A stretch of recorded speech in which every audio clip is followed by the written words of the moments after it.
We're 1 week away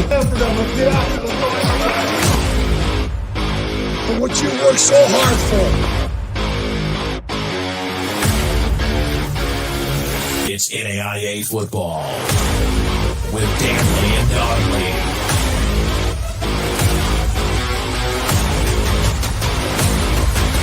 And don't you let a moment go without thinking about what's there for you to reach out and grasp.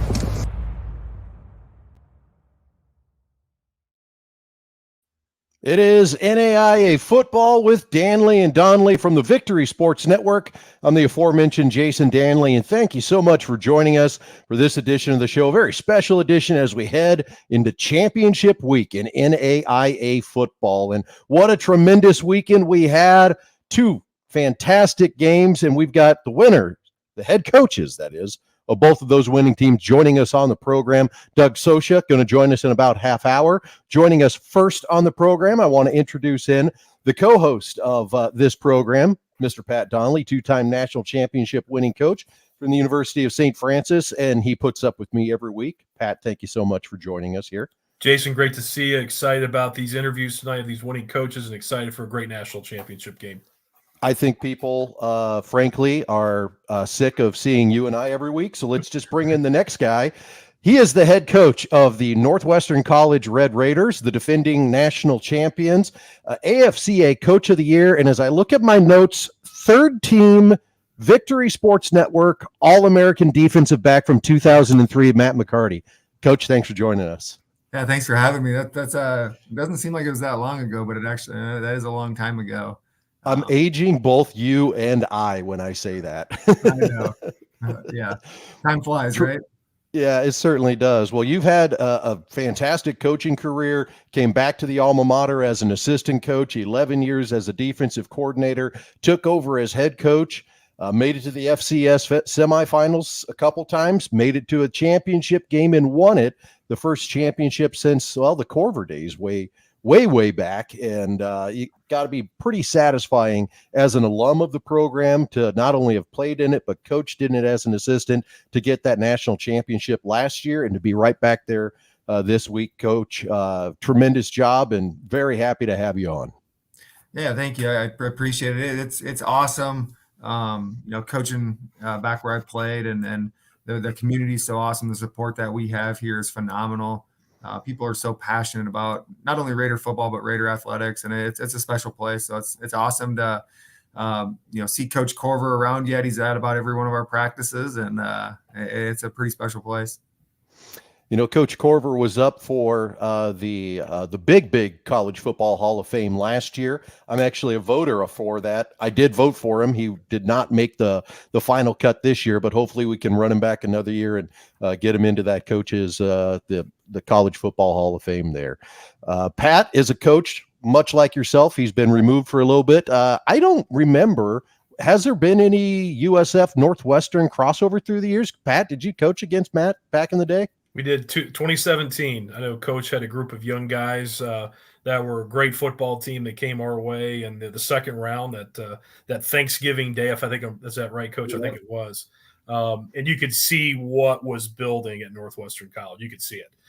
They were just young. We were the experienced team defending national champions, and you saw was that Coach? That guy was kind of like your really first team that really took a deep run and kind of started things off for you as you're building this great culture now.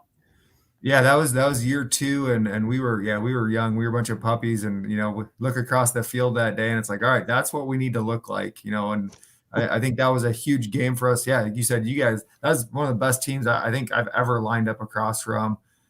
You guys were special, and it was good for us though, like as a young team, to be able to play you guys and match up with you guys, because I think it really gave us a blueprint of what we needed to become as a football team up front, offensive line, defensive line. And if you want to compete for national championships, it starts there. And you guys gave us a great blueprint for that. Yeah, let's talk about that, Coach. I mean, just unbelievable job and the consistency. I tell people all the time, when you have successful programs, doing it year in, year out is so difficult. Talk about like just how you've done things and the consistent success, especially this last year with a huge target on your back. Yeah, and the word you mentioned, consistency. I think that's the biggest piece, and I'm so impressed with our guys and proud of our guys because it's that consistent piece of just showing up every day and having the right focus and having the right mindset every day.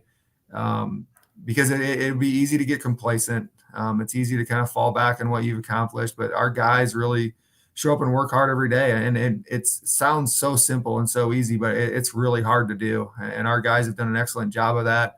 That I think that's one reason this year has been different. You went from kind of being the hunter last year where you're chasing that first one, and then all of a sudden this year you're the hunted and you have the target on your back.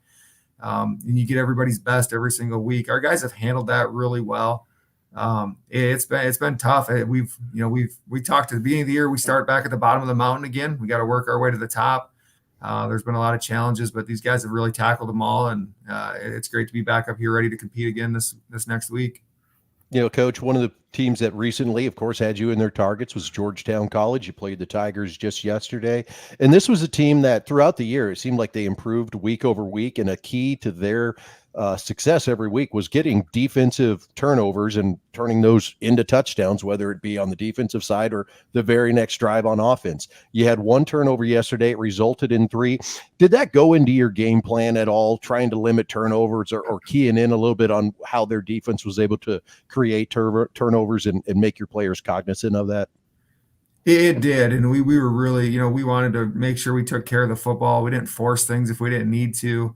Coach Oliver's done a heck of a job there in the 2 years there, and they're a really good football team. And for us, we knew we had to limit the opportunities for them. And they've scored on defense twice in the Indiana Wesleyan game, and we decided to try to limit those mistakes. And it was huge when they got the interception for our defense to hold them to a field goal in that drive. I thought that was a key part of the game right there. Yeah, and a tremendous game. You guys were able to eke away from them. Just kind of like you have talked about, just kept to the plan, kept going, and you end up with that 35-10 victory. A very nice win. You go through your playoffs, and again, it's finding ways to win. And a very tough game in your first round, the second round against a rival in Dort, where you come away with the 7-0 victory. Going into that game, what was the mentality like coming into the postseason, having a week off for one of the first times ever, but then having to go up against a rival that you had already beat once this year? Yeah, the week off this year was really good for us because we'd played 11 straight weeks. We had the non-conference game with Drake, so that week off was good for us to just kind of refresh and recharge a little bit. And then, getting into that first round the second round matchup with Dort. There's so much that goes into that game. It is a rival. They're 10 miles away. The familiarity that we have with each other, our players have with each other. It's a unique environment. It's a difficult challenge. It's different than any other game that we play in terms of the communities and everything that you hear throughout the week. And so there's a little bit more pressure. It's one of those, ugly wins are still wins. And I tell our guys that, in really good seasons, championship teams have a game where they maybe don't play their best, but they have to find a way to win that game. And they have to have that resolve to just get the plays done when they need to. And these guys found a way that day. Our defense played phenomenal. And we got to win. We got to move on. We got to keep playing. But after the game, you can almost sense a sense of relief from the guys from that win instead of that excitement that you normally see. And it's just so much extra that goes into that game. Coach, tell us about your tremendous quarterback and running back. Love those guys. Gramstead, McQuillan, just an outstanding 1-2 punch. So involved in your quarterback, involved in the run game the way he is, which I know there are probably moments when he runs the football, you're holding your breath a little bit that he gets up. But what a tough competitor. Just love what you guys do offensively and utilize those two tremendous players. Yeah, thanks. Our offensive staff does a phenomenal job in getting those two, touches and getting them in space the best we can. Jalen's done a phenomenal job for us, and it's he played his first 2 years. He started at corner for us, and we got him back to quarterback last year. And I guess we kind of finally figured things out as a coaching staff. I don't know, and got him in the right spot. And he hasn't disappointed us. He has never lost yet as a starting quarterback, and ultimate competitor. The kid is the best, one of the best leaders I've ever been around. Confident but calm and just has a knack for running the football, great vision, and he's tough. He's not a very big kid, but he is tough. He's tough to bring down. And then Connor's just such a great weapon. We use him in the pass game quite a bit as well. He's great out of the backfield catching the ball. But when he runs with great patience and then he can explode, he's a threat to score every time he touches the football. He's really played his best football last year in the postseason, and then this year, these last couple of weeks again for us, has done a phenomenal job. Coach, you come from the defensive side of the ball into the head coaching world. So I kind of got two questions. One, a bit of a joke, and then the other one I want you to elaborate on. The first question is, what was the trade that you got back defensively for giving up Gramstead to the quarterback position? And then just talk about your defense a little bit this year and how that group has meshed together again. Yeah, it was really hard to give him up. So I coach our corners yet, and he was playing corner for me, and it was that was a tough one to give up in the spring. It's like, all right, we got a 2-year starter for us there. We're gonna get him back at quarterback, I guess. And but he was pretty adamant then. And when we recruited him, he was an option quarterback, and he was pretty adamant. He wanted to play quarterback and get back to that position. And I loved his confidence. And he just really continues to get better, which is so fun to see. Defensively this year, it's been so much fun that group plays so well together as a team, and I think on that side of the football, that's so important. They fit so well that they just get to the ball, they know where they need to be, and they play so well together. And we graduated some really good football players from our defense last year. 2 All-American safeties, our conference player of the year at linebacker transferred out, and it was some big holes to fill. And this group is they just keep plugging away. They've gotten better throughout the season. Cole Telford's done a great job at corner. We moved him over from running back, so that was our trade back. And Cole's done a phenomenal job at corner for us. But defensive line, I think, is where it starts for us. That group has really controlled games. Tristan Voss and Jacob Dragster inside have been a force for us. And if you look at them, they don't look too imposing. But they're the 2 strongest kids in our team, and they're tough to move. They play with a great motor. We've lost, we had injuries up front. We lost Justin Rankin. Was a young man for us that missed last year. He had a cancer diagnosis last year. Came back, was playing phenomenal, was leading our conference in sacks halfway through the year, and then has had to miss the rest of this season now. And Morris Hope, our other defensive end, was having an outstanding season and broke his arm.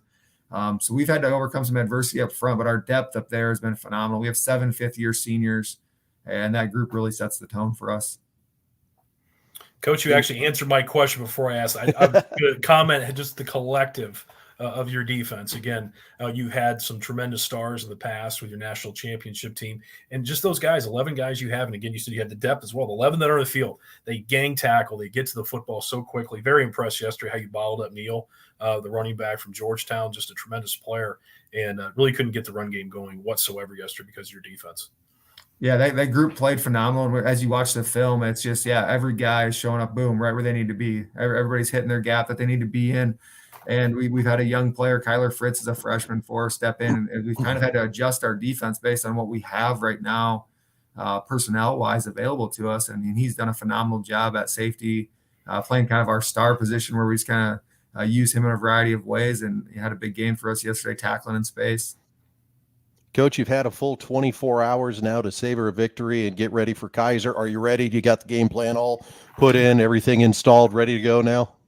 Oh, I wish. It'll be a busy week with only 1 week again, or only 10 days between, no bye week. Pat, everything that goes into just traveling and getting to the championship and everything that goes into that. It's been a busy 24 hours, I'll tell you that. But I know our staff is getting hard after preparing for Keiser. Those guys are a really good football team. We're familiar with playing them last year, and they just keep getting better. How much of an advantage, Coach, is it? Sorry, Jason. Go ahead. Is it for you with the experience? I mean, and you mentioned it. There's so many things, and I love this. Having some experience with it, of the background, all the things you have to do to get ready for a national championship. The things the fans, the fan base, the general public don't understand that goes into preparation for the trip, for the events, the distractions. You can just kind of touch on that maybe a little bit. I think it's an interesting point of view. Yeah, there is so much that goes into that week, and we'll fly out on Thursday and be there Thursday to, game on Monday. And there's a lot that's going on. And um, in 2020, we made it, and it was in the spring, and that's that opportunity that we had a really young group again that year.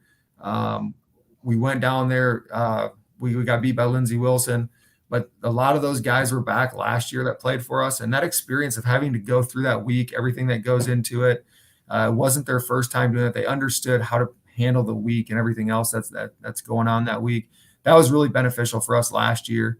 And yeah, as you prepare, we know how to compartmentalize things. We got to get the flight stuff done. We got to get all this stuff done. Figure out hotel, get in, and you just be able to take time. Like, having done it now, you kind of have the map of what you did last year, what you liked, what you didn't like, and how you could change things. So it's a big benefit having done it last year and in 2020 as well. Is there a part of you that's happy that there's not that week off, that you're just right back to it, get planning? Yeah, it's a little scrambled, but you don't have that extra week to think about it, and knowing that the other team is on the exact same schedule as you. Is there a part of you that enjoys just going right back at it another week? Absolutely. I think you get in that routine of what you're doing throughout the season, and you're able to just kind of play, and you keep plugging away. Anytime you take a week off, bye weeks can be great, but there's always that concern of, all right, how do you come out of the bye week? Because you get into that routine of playing. And so being able to kind of keep a similar schedule and get right back into another game, it's a couple days later, but I think it's going to be big that both teams have been playing really well. And so you get to keep playing, and there's not going to be any rust from taking some time off. Coach, not asking you to give us any game plan stuff, any details, but just kind of your general thoughts of Keiser at this point. Oh, they're a physical football team. Same as last year. Their running backs are outstanding, and they've got two of the best running backs that will have played this year. Those guys run the ball really well, and it starts up front for them, both sides of the football. And defensively, they do a great job. They fly around. We're gonna have to take care of the football. We're gonna have to do the best we can to control the line of scrimmage and establish a run game and make sure our guys are running the football well. Jalen did a great job last year, just making some really good choices with the football, and that we're going to just need to play a clean football game again. Their running backs remind me of circa 1999 Northwestern Dave Perigo back there. There's a blast from the past from you. That is a blast from the past. Yeah, but no, they are a physical run football team, and a guy like me from Nebraska in the Midwest, I love watching it. You might not love playing against it, but I love watching it. Yeah, they do a great job, and that's what you're going to get. And you're going to have to tackle really well. You're going to have to be able to control the line of scrimmage. Meisinger and Burnett are phenomenal running backs, and those guys, they'll be a handful. And then last year, that was tough, and we were fortunate that we got a lead last year, and it really kind of could change how the game was played at the end. But they're an outstanding football team, and it'll be a fun matchup again. Pat, I'll throw it to you for one more question, and then we're going to let Coach get going here. Coach, I got nothing left, but just wanted to thank you so much for your time. I know this is a crazy time, having been through it a few times, and just can't thank for your time, and best of luck in your preparation. Taking care of all the other stuff outside of the actual game plan. I know you'll get on that here as soon as you possibly can. So we wish you all the best and continued success. Just a tremendous run. It's been fun to watch. Thank you. I appreciate you guys. I appreciate your coverage of NAIA football and all that you guys do with that. It's shine a light on. I think it's an awesome opportunity for kids, and NAIA football is kind of a hidden gem. And so I appreciate you guys for shining the light on it.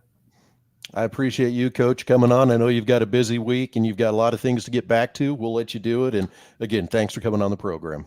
All right. Thank you, guys. Good luck, Coach. All right. He is Matt McCarty, head coach of the Northwestern College Red Raiders. Appreciate Matt coming on. And this is the part that stinks, when you go back-to-back coaching interviews. And I know you, Pat, this program could have went an hour and a half tonight, you and McCarty just cutting it up. Oh, yeah. And I could just sat here and drank my water. First off, first class gentleman and coach, and just to me, and I was kind of alluding to this, the consistency thing, Jason. It's so hard. It's special to see the teams like the Morningsides, the Sioux Falls years ago, the Carroll Colleges, now Northwestern. You see that consistent success. It's such a challenge. It really, really is. to year in, year out, to have that sustained success, especially in a league like the GPAC with Morningside there. And it was a Morningside, dominated league for so long. And now Northwestern's really kind of taken that spot here recently and, winning the national championship just last year. And here they are again. So I really admire folks that have the ability of doing that and continue to build and that sustained success, because it's so challenging. I can tell you from some experience.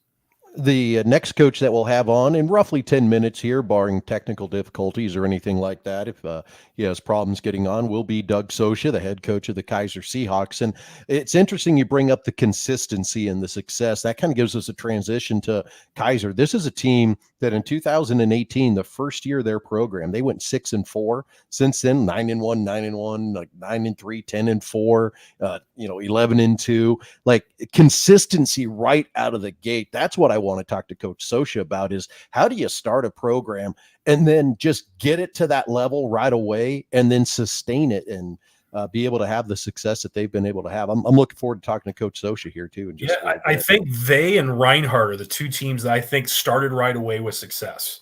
We were fortunate enough, my dad started the program at St. Francis in the late 90s, had one bad year, had a 2-8 year with all freshmen, then had a winning season, from that point on until recently. So, those guys started those programs, and, Keiser being the latest example of jumping in and winning their inaugural game.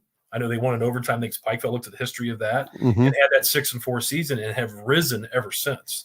And again, you think about, the location certainly helps. I mean, that's one of the premier high school football recruiting bases in the entire country. And that's a huge thing. I want to ask Coach about that. You have to lead the zip code, Coach, from a high school talent standpoint to bring into your program for tremendous players. And you see that in their team. You see the speed.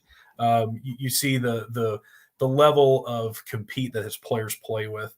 And it's such an important part of the world of football. I mean, South Florida and football are like synonymous. And you can see there's passion there with his players. And you see so many of those guys from that part of the world down there. Yeah, it's going to be great talking with him in about 10 minutes. If you've got comments, questions, add them to the chat. We've had one person comment twice. It's your sister, by the way, Pat. Oh, really? She says hi. Yeah. Yeah. She's checking in, said hi, guys. And when we were talking about the game against Northwestern 2017, she remembered that game. So There we go. If anybody else has got comments and questions, add them to the chat. We'll get to them. Hey, she is still on listening. She didn't just hang up and pretend she was here, Pat. How about that? Your sister actually cares about this show and you. It's craziness. Yeah. Good stuff. All right. Down in Dallas. So as we see the games and the scores from this week, Northwestern obviously gets the win 35-10 over Georgetown. Keiser gets the win over College of Idaho 28-21. We still haven't had Coach on to talk about that. We haven't talked much about that game at all. So let's get into that. We'll skip over the Northwestern slide here. We'll go back to it. But College of Idaho and Keiser, this was a tremendous football game coming out of the gate early on, 3-0 for Keiser. And then both teams kind of exploded in the second quarter. We're sitting really tight then at halftime. Keiser able to hold on, get the 28-21 victory. Meisinger and Burnett, 86 and 84 yards apiece. Andy Peters had himself a pretty good game at 284 yards and 2 touchdowns. They just couldn't find a way to get past Keiser's defense down in the red zone, and they got stopped 4 different times in the red zone. Pat, you had a chance to watch this game. Give me your thoughts on it. I thought the attacking defense of Keiser was tremendous the entire day. I mean, they really came after Peters. You could see in the passing game, especially early, I thought, was really uncomfortable from really the jump with the pressure schemes. You're seeing it's an odd front configuration, 3-4 defense, but attacking style, bringing 5-6-man pressures a lot, relying on their secondary guys to isolate one-on-one and defend those players man-to-man, and they did extremely well. I thought Andy did some great things. Again, I think, we talk about Gramstead and Peters, the 2 best players, in my opinion, in the NAIA. And I thought Andy showed up and played a tremendous game, ran the football well, extended plays because he had to, because he was under duress so much. But you have to go back and look at the red zone defense of Keiser. I mean, multiple times, defending, inside the 5-yard line, especially when it mattered most at the end of the game. So I thought that was a great football game. It was a tremendous watch. Both tremendous teams. played physical, played fast, competing for that chance to go to the national championship. And it was a blast to watch. The flip side, looking at Keiser's offense, those two running backs, Coach McCarty touched on it. Those two guys are tremendous, kind of throwback players. They remind me of G-Pack running backs, Jason. We were talking about it back in the old days. Just kind of those, I wouldn't say they're the prototypical looking guy, but they're 5'8", 5'9" guys that are hard nosed, run behind their pads. I think both of them understand their run scheme exceptionally well. I was going to talk to Coach about this when he jumps on. I think their understanding of the scheme and be able to hit the run scheme the right way, read the cutbacks, understand the blocking schemes, and really hit those concepts well with conviction, because they run behind their pads and they are physical. So very impressed with how they do things offensively as well. But overall, just a tremendous game. But I think the name of the game, when you got right down to, is a line of scrimmage play on both sides of the ball by Keiser that won the football game. Yeah, and going back to those running backs, just add in a little bit of my thought on it too.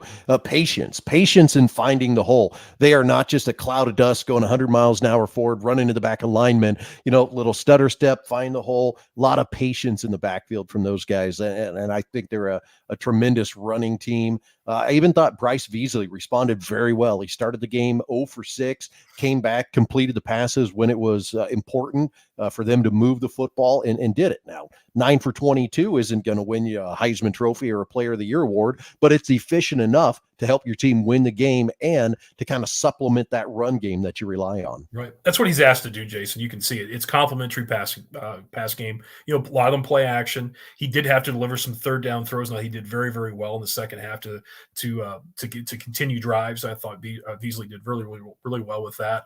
But yeah, it's a complementary piece. It all starts with the run game, the tremendous offensive line, the running backs, and then Veasley, takes those play action shot, a lot of bootlegs, a lot of things like that they do so well. But I was going to talk to Coach about this as well. Just mentioned it. They've got an elaborate run scheme, Jason. I was really impressed with all the things that they do. Some kind of false keys and misdirection things that they do that are really, really challenging to defend. I thought they execute them very, very well. So, tremendous running team, and really fun to watch how they do things schematically. Let's talk briefly on the game that we had talked with, Coach McCarty about, that Northwestern Georgetown game, 35-10. Not a lot happening on the offensive side for the Tigers in this one. Gehring Sluneker, 146 yards passing, did turn it over once on 11 of 18 throwing. Darius Neal, easily the most that he has been restricted this year running the football, 15 carries for only 28 yards. Adams had 46 yards receiving. They only had 225 total yards. And as you can see, Northwestern, 6 tackles for loss in this game. And Jalen Gramstead played tremendously well. We talked about it with Coach McCarty a little bit earlier here, just under 200 yards passing. Was able to get 28 yards on the ground and add a score himself. So this was a game where, again, Northwestern continuing to improve each week of the postseason, and going to have a really great game next Monday. That is against Keiser, I believe. Yep. Definitely wanted to shout out to Michael Story. I thought he was tremendous, Jason, in this game. Tough conditions to throw the football. And you can see, Sluneker was challenging for him to throw the football to get it going.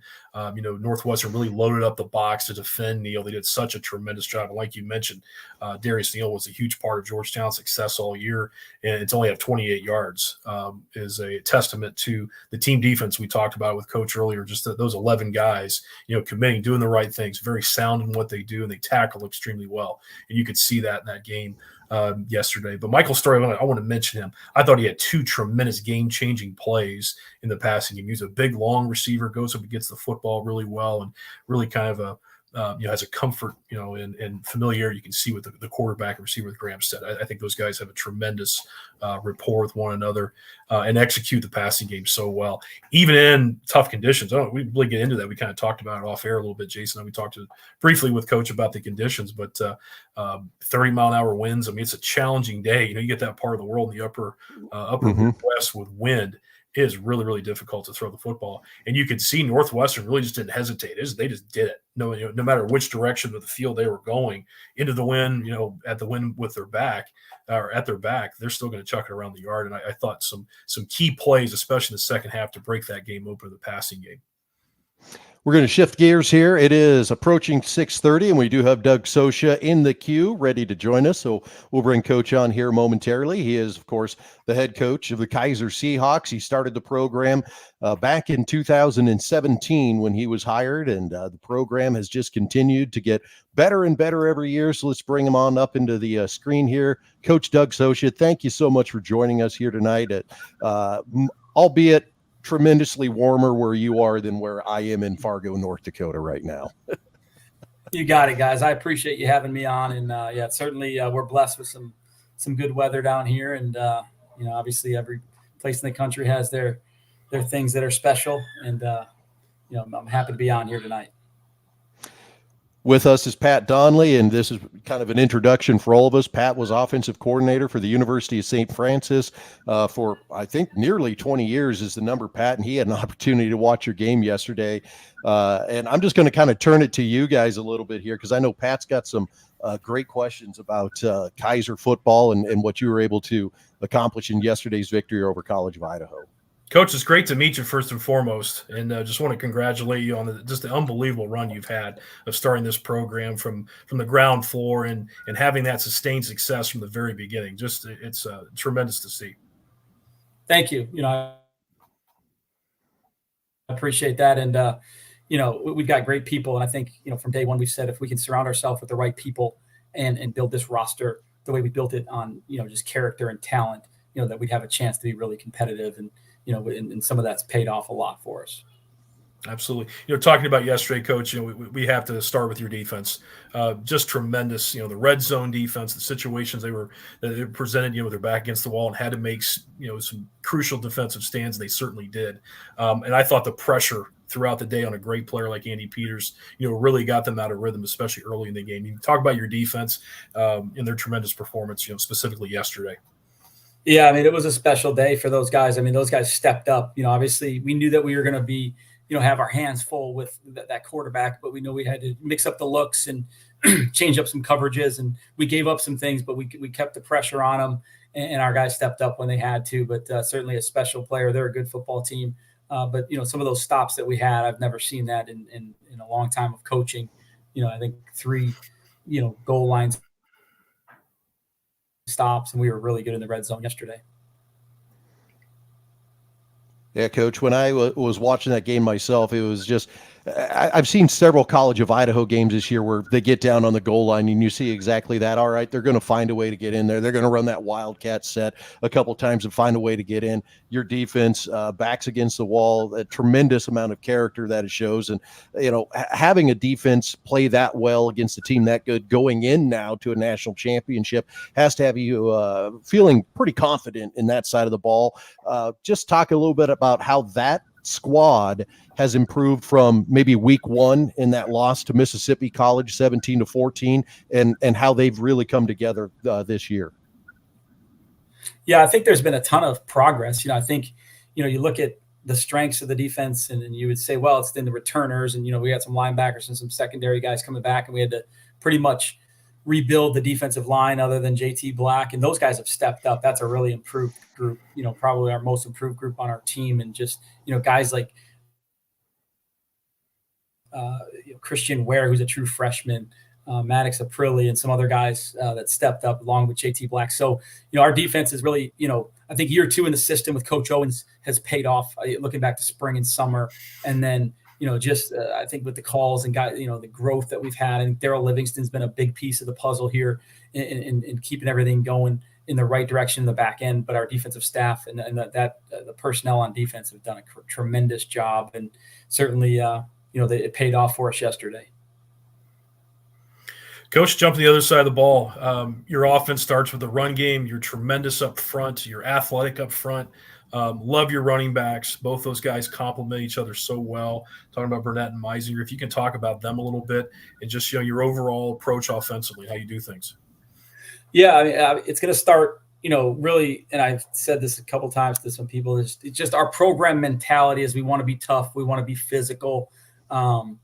Sometimes, even last year, I would say we look like more of a team from the Midwest than some of the teams we played earlier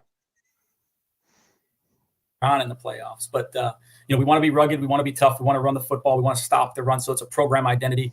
Certainly, our line of scrimmage guys have done a great job. We've got an experienced offensive line. Our offensive line coach does a great job with those guys. Our backs are special. Obviously the run that Jaden Meisinger went on last year. We had another back that had been the starter, but Jaden pretty much, was the guy in the playoffs. And I think for several weeks he was the player of the week. And obviously it's carried on this year. And, and then the counterpart in Andrew Burnett, who's a newcomer to our program, who is a lot like Jaden. He's a bigger version of Jaden, but they complement each other.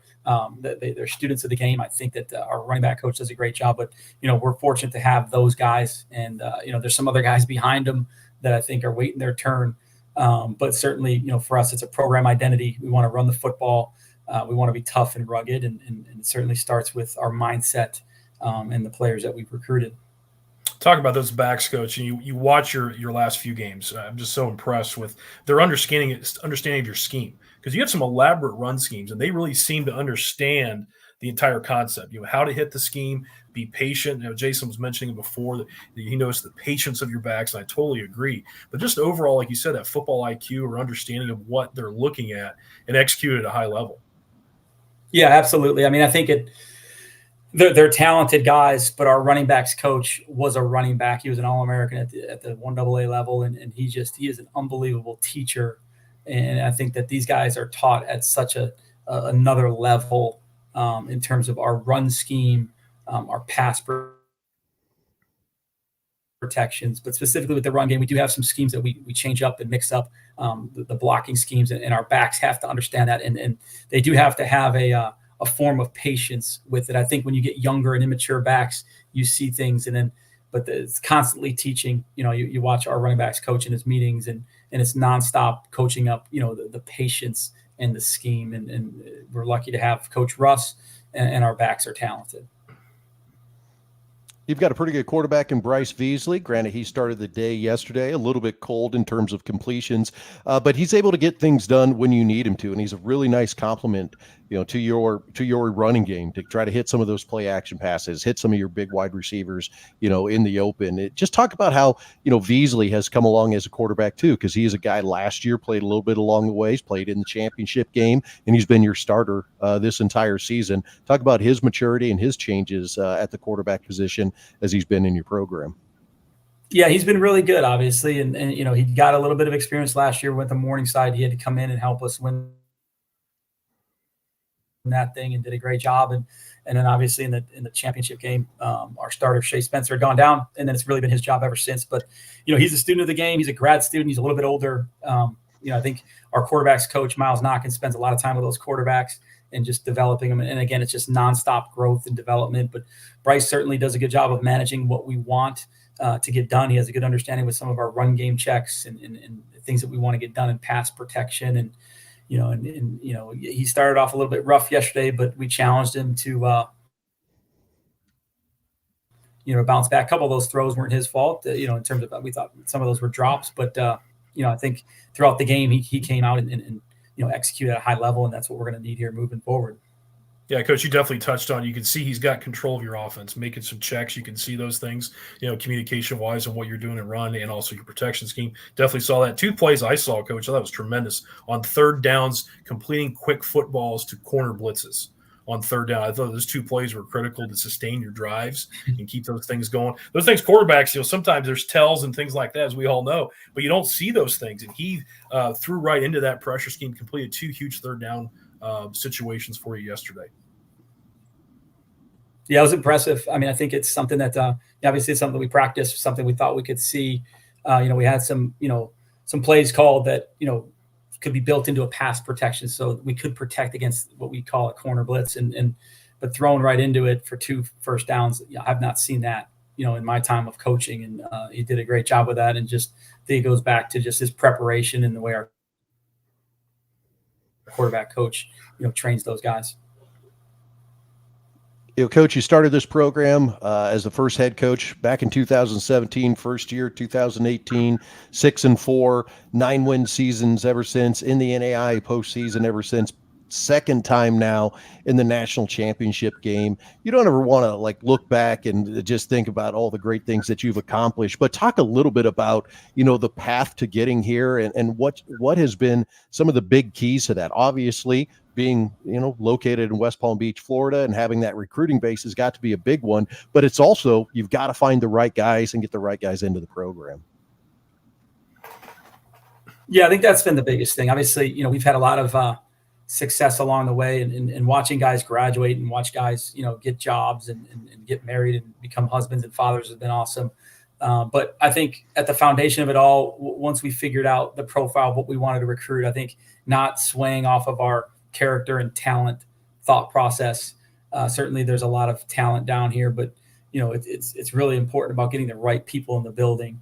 And really, we've really focused on that really the whole time. I think we really, captured that mindset at its peak probably about 2 years ago, when we had a couple big runs after COVID to the Final Four, and then we got knocked out in the second round. I think we just said, hey, this is what our roster needs to look like. This is what these guys need to act like. And this is how we're going to continue to build it. And you're either going to be all in or you're not going to be with us. And I think,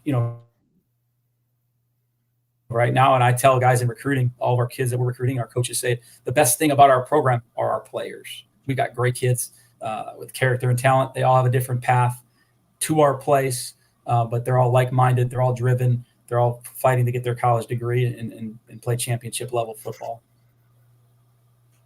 Coach, I know we appreciate so much you spending time here as you're preparing for the endeavor of going to the national championship and all the things that are behind the scenes. We'll maybe ask that question here before you go, but talk about just the experience that your team has experienced this year. Playing two Division II programs, then going back to in your playoff run last year, having to travel to get to the national championship, and really building that experience to prepare you for this season. Yeah, it's certainly. It's a big piece of it. It's, we said early on back in January, we were always going to reflect on that 2022 team because it was a special group, that, could barely get into the playoffs. And we knew we could do what we could do. But once we got in there, we went on a magical run. But we expected to do that. But I think there was still some doubt at one point in our season. We were 1-3, going back a year.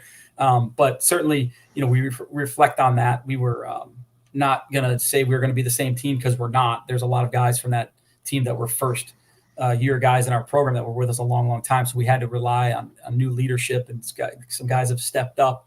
And then getting into this season, obviously we want to be challenged on the front end of our schedule. That's the way we've scheduled this thing, and we'll continue to do that. And, we did.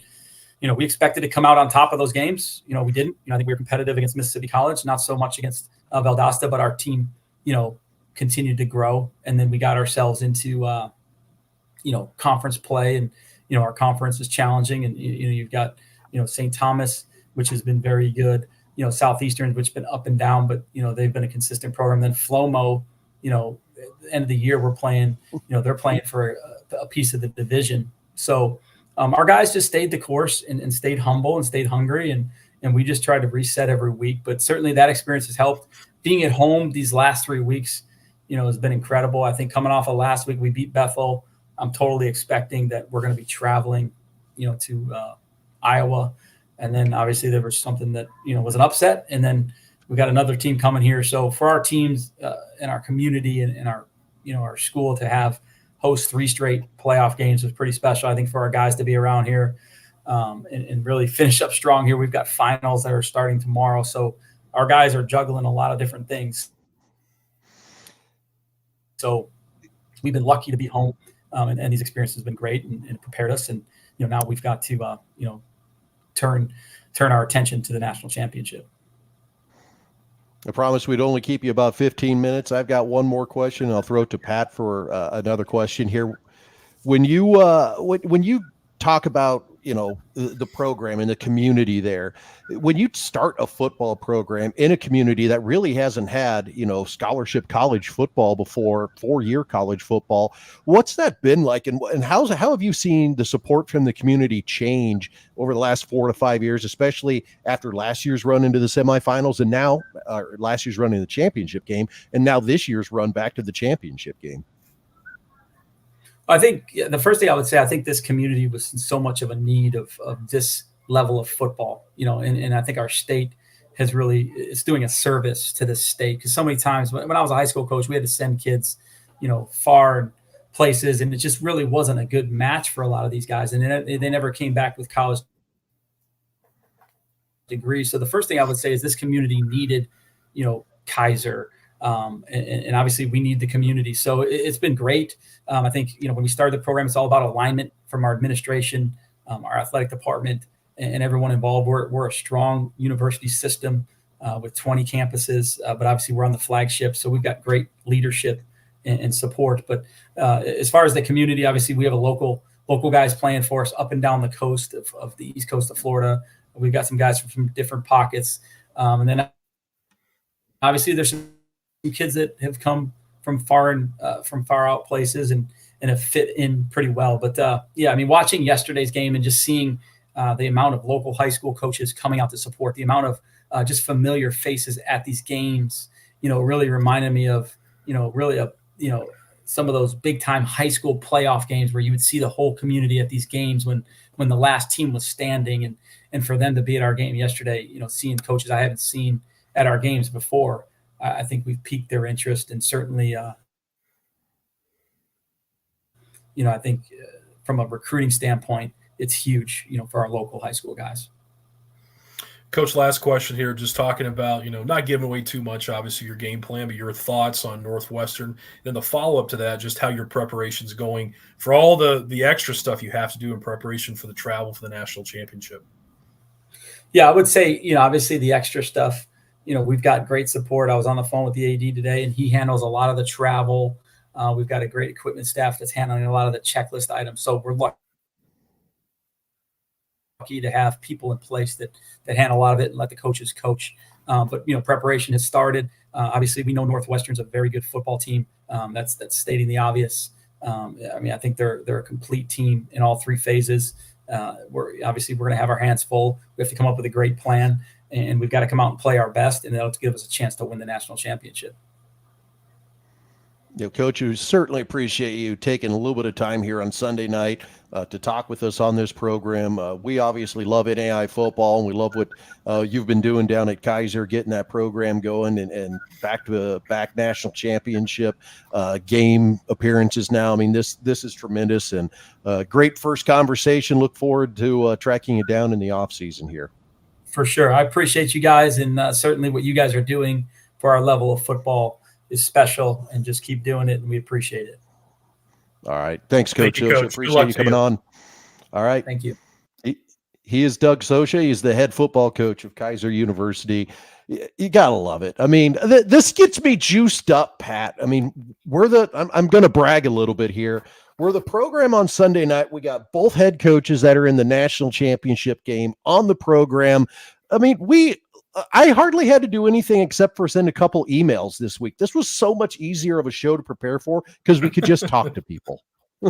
Absolutely. By the way, it's because you're a big deal. Is how you make a couple emails and you get the two coaches that are playing for the national championship to respond and jump on it. And I'll tell you, Jason, we can't thank those guys enough to take 15, 20 minutes of their schedule, because Jason, I'll tell you, man, I've been very, very fortunate to be part of a program that played 5 national titles in my time coaching, and it's a lot of stuff, man. I mean, it's stuff that people don't even think about that you have to do. And in both these teams, there's a flight involved.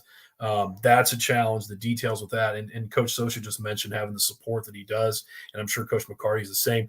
You have to have that because there's so much going on, and as a football staff, you're prepared for the national championship. So you've got to make sure you're dotting I's and crossing T's of your game plan of what you want to do in preparing your team. So, but there's all those extra things. And again, I like those backstories. So I wanted to ask both those coaches kind of, what they're, where they were in the process and kind of the things they have to do.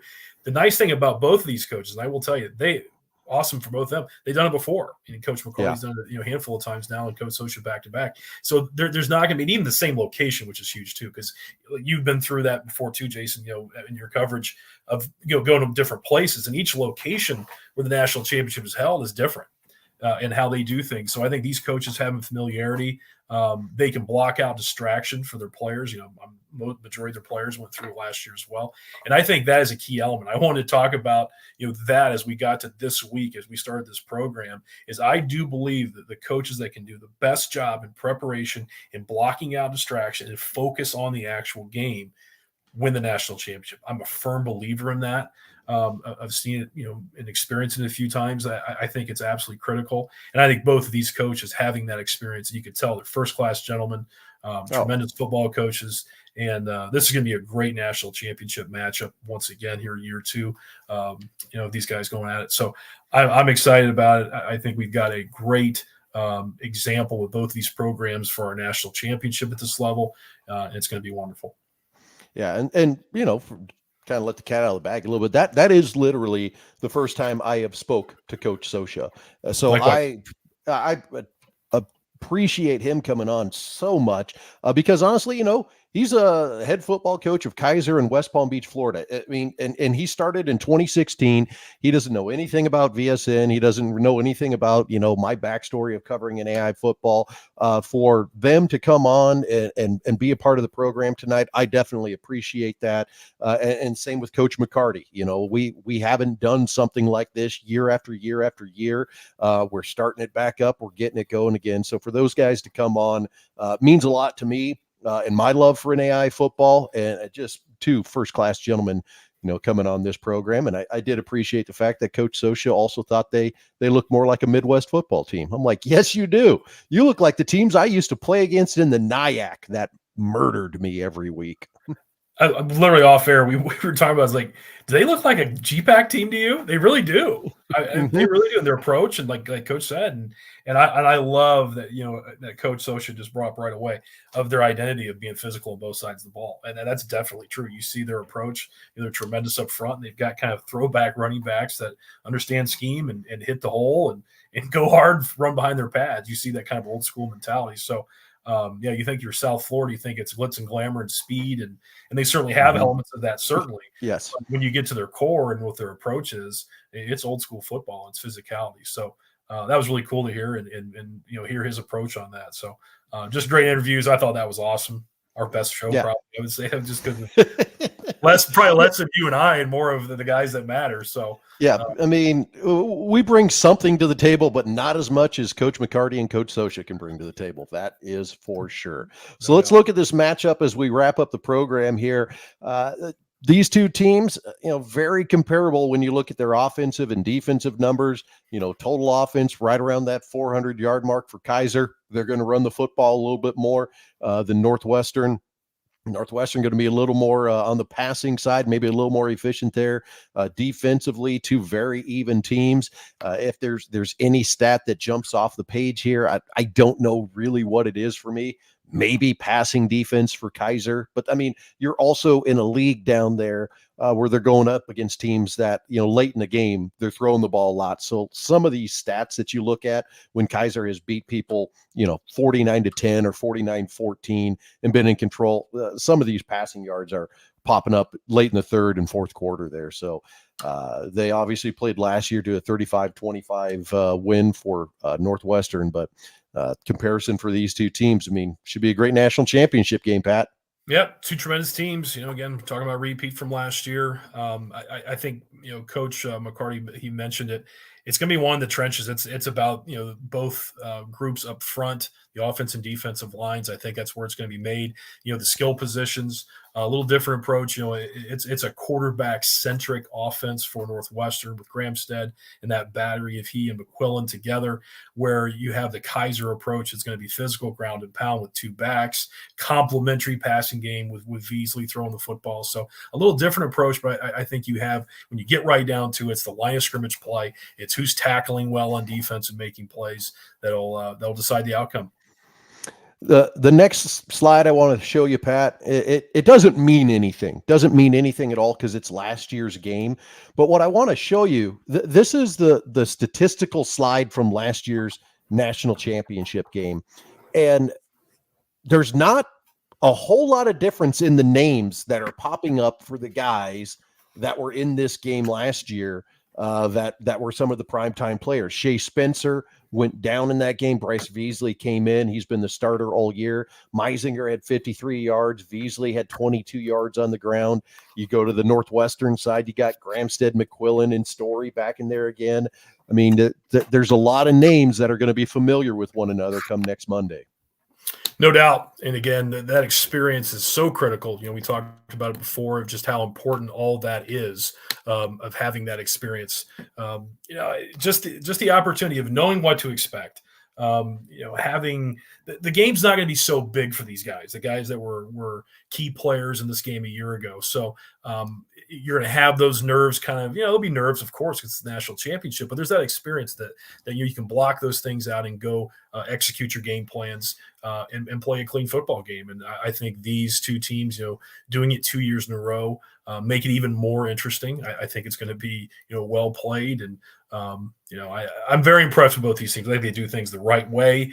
You don't see them penalized. You don't see the sloppy play, the turning the football over. You don't see that. They're very well coached and so sound in what they do, and they execute game plans. And you've seen that here in this playoff run, and and looking at the consistency that they've had the last handful of years, it's really impressive to see.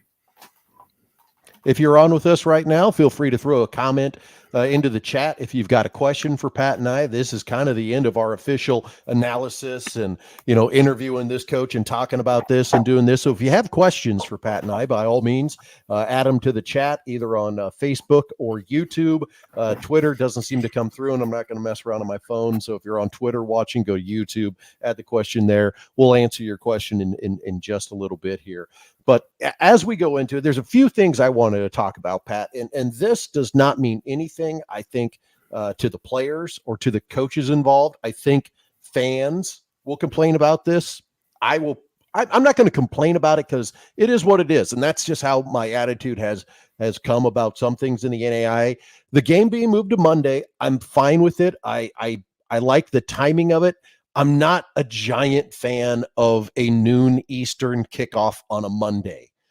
I mean, this game's going to be played at 11 o'clock in the morning Central Time a week from Monday. That's pretty early and definitely an odd time for college football. Did I lose you, Pat? I think I lost you, Pat. Maybe not. Oh, got a text message from Pat. Computer died. Well, I'll see if he'll link back in with his cell phone here. I go on this diatribe, and then he's just gone. Try your cell. Oh, hey, there he's back. Let's add him in. Hey! Week, okay? I didn't plug my computer in like an idiot. Sorry. I'm here. You looked super serious. I was like going in with this question. I'm like, what are your thoughts, Pat? And you're just like, yeah, just nothing. All right.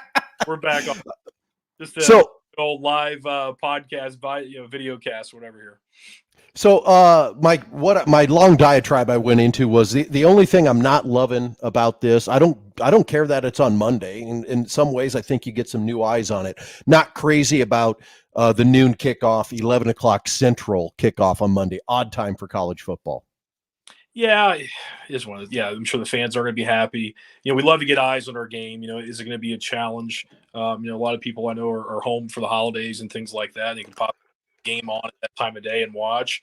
Obviously, I think the true diehards will, but you'd love to see the casual fan. It was so cool. I just kind of an example of my time when I was coaching, of like going to the AFCA convention, the American Football Coaches Association games after you play in the national championship. You have a random coach, from whatever level, FCS level or Division II level, and say, "Hey, I love watching your game. You guys did a great job." That kind of thing. It's pretty cool. So you want to get like, either the coaches out there, the casual fans to get to get a chance to see your national championship, to get exposure for the affiliation. So a little tough with that time, but it is what it is.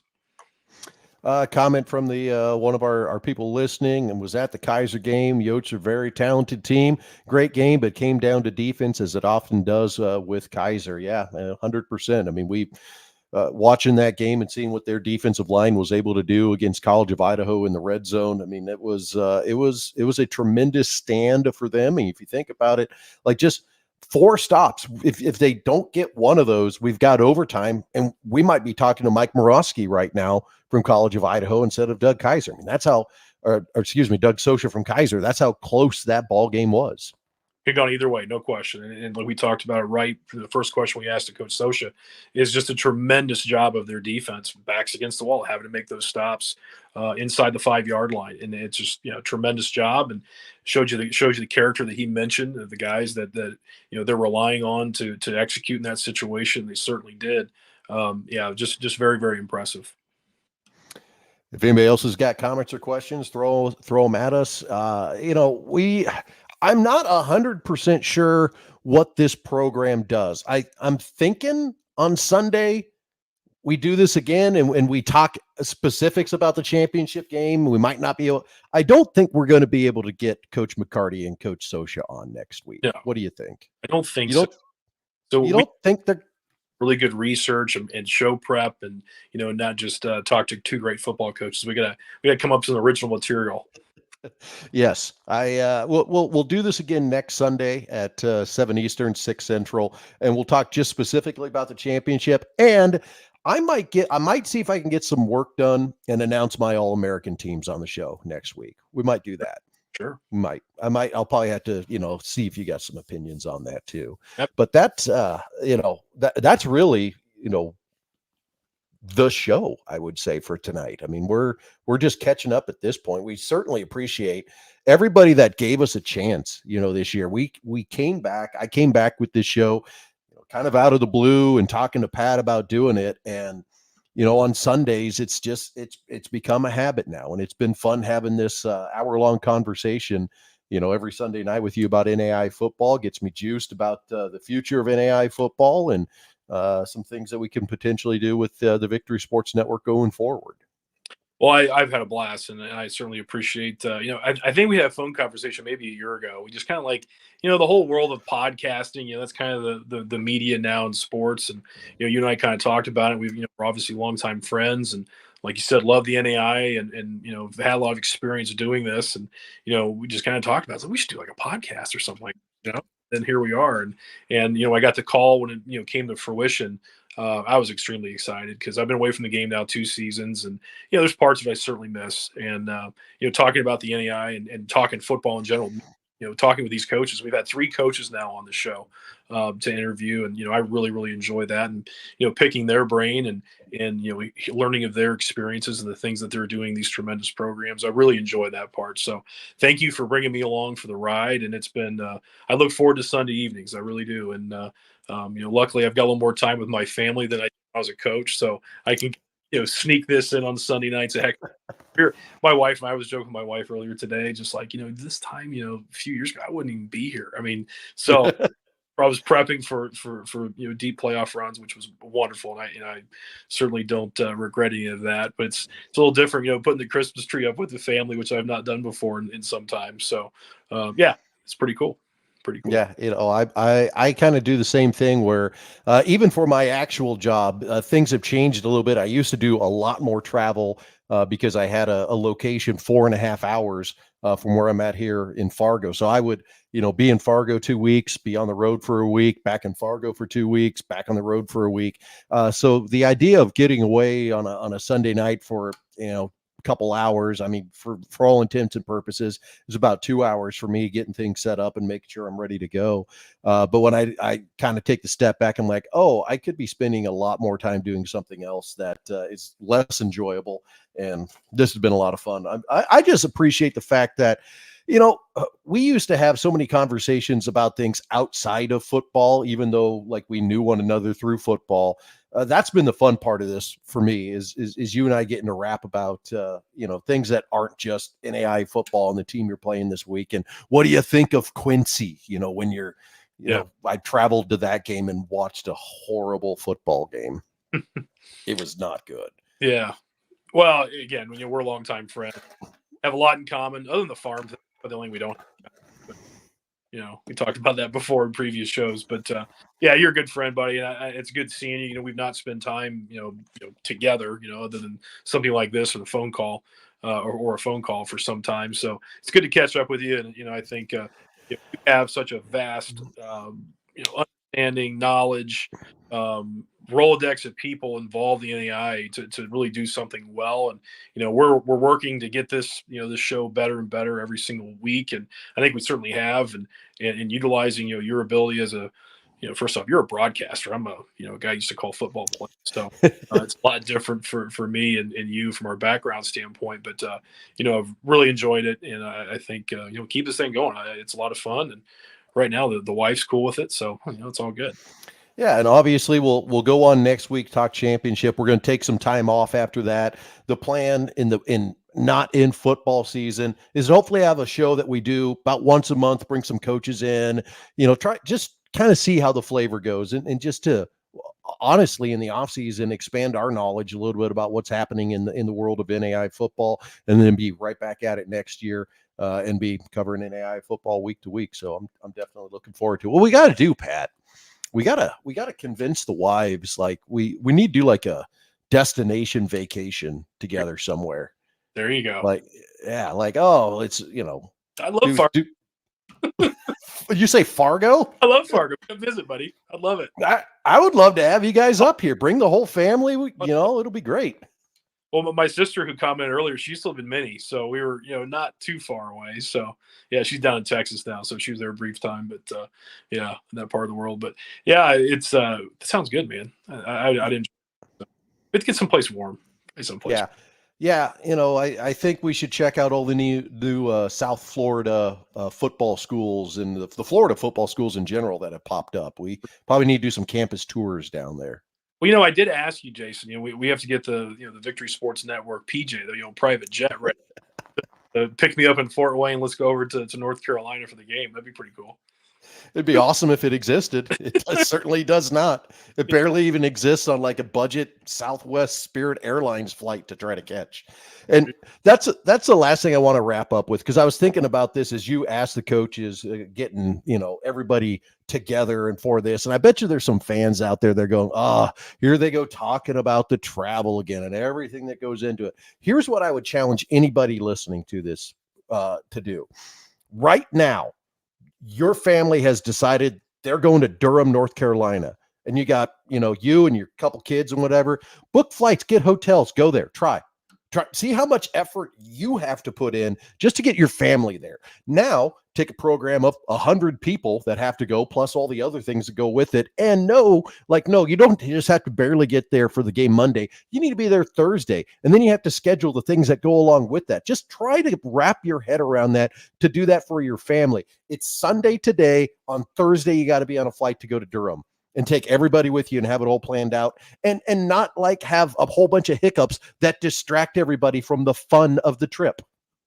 Exactly. And on top of that, you have to prepare your football team to play on ESPN in a national championship game.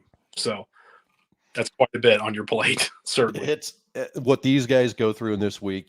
I cannot say enough. So, all right, Pat, we should probably wrap it up. Anything to add before I hit the official end stream button? No, excited. So, we get one more show before we have the big game. So, looking forward to that. And we've got two tremendous programs. And I'm going to say it again. I thank the two coaches that joined us and taking their time, because, 15, 20 minutes is still a big deal this time in this preparation. So we certainly appreciate it. And it just really made our show even better tonight, certainly. He is Pat Donley. I'm Jason Dannelly. This has been NAIA Football with Dannelly and Donley from the Victory Sports Network. If you missed the program, it'll be up live here in just a little bit for you to restream on all the platforms. For Pat Donley, I'm Jason Dannelly. Everybody have a great week. Go watch some NAIA football. Have a good one.